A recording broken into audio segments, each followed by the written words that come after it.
Mike here, and we're taking a look at our newest acquisition here, compact micro 40 from Kahr. Might seem kind of big and blocky, but actually you get a look at it here, it gets some scale. Completely covered up with my hand, and my hands aren't really that big. Chambered 40 Smith & Wesson, made in all in the USA.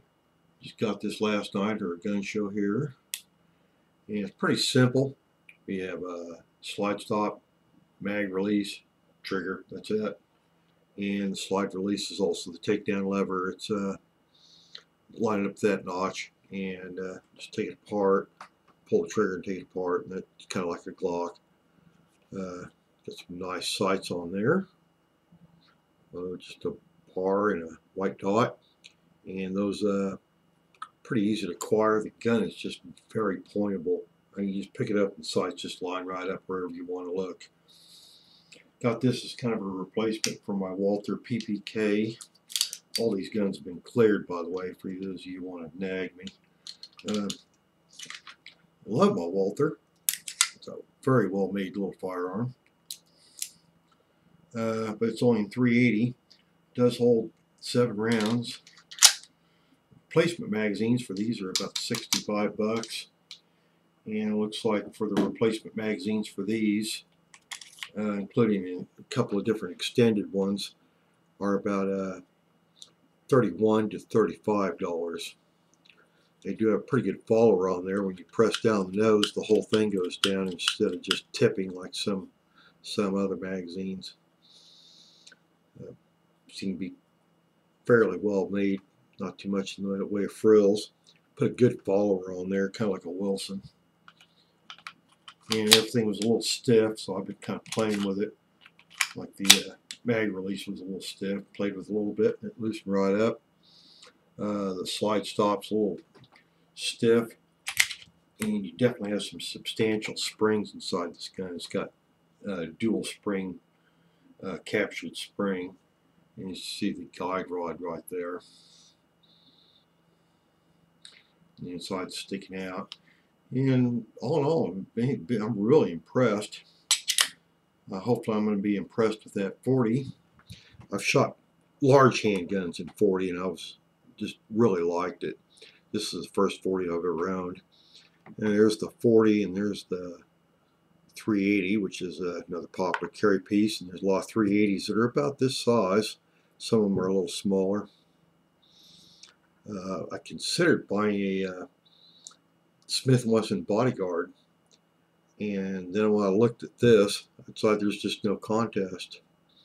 I paid a little over $400 for it with tax, and just can't beat that for a bargain.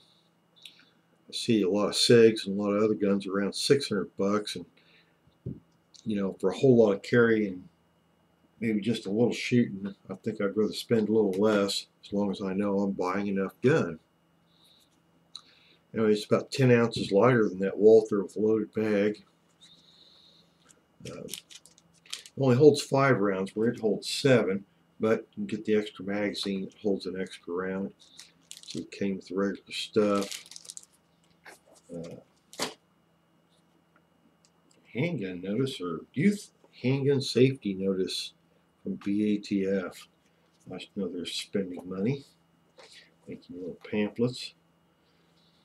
Came with a cute little padlock, which I haven't even unwrapped yet, and a little trigger lock that's meant to work with that padlock. Of course, go right back in the box and carry this gun, not lock it up.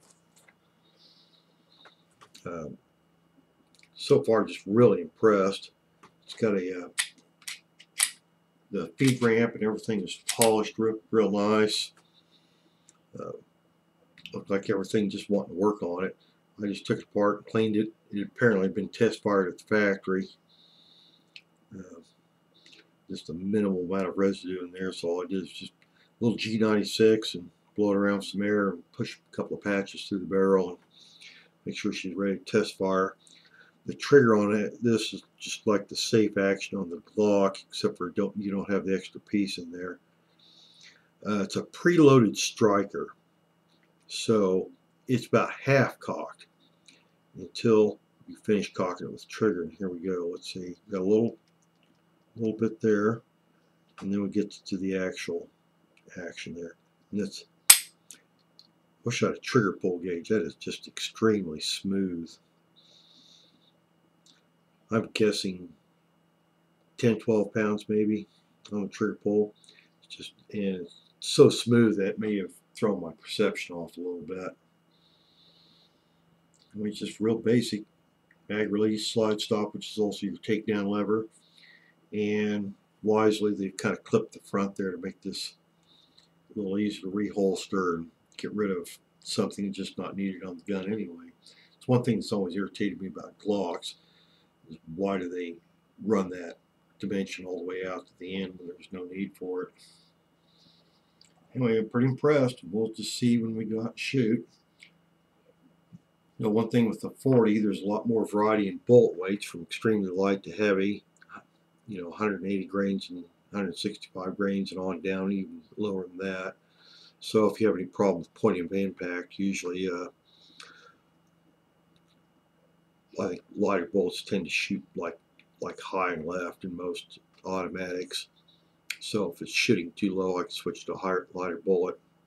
Usually I like to start out with heavier bullets because they tend to be a bit more accurate in these little guns. So we'll just take this out and we'll see. Cold, windy out today, but got a new toy. Have to shoot it.